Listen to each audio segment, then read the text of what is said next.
proyek jalan terus. Itu ketentuan, bukan hanya di proyek strategi nasional, proyek daerah itu ada yang ribut sekaligus mau tempuh jalan rukun, tapi proyek jadi halangi.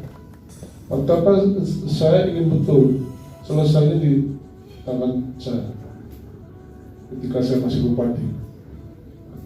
Karena ini kita juga sudah berjanji dengan menteri pada saat itu.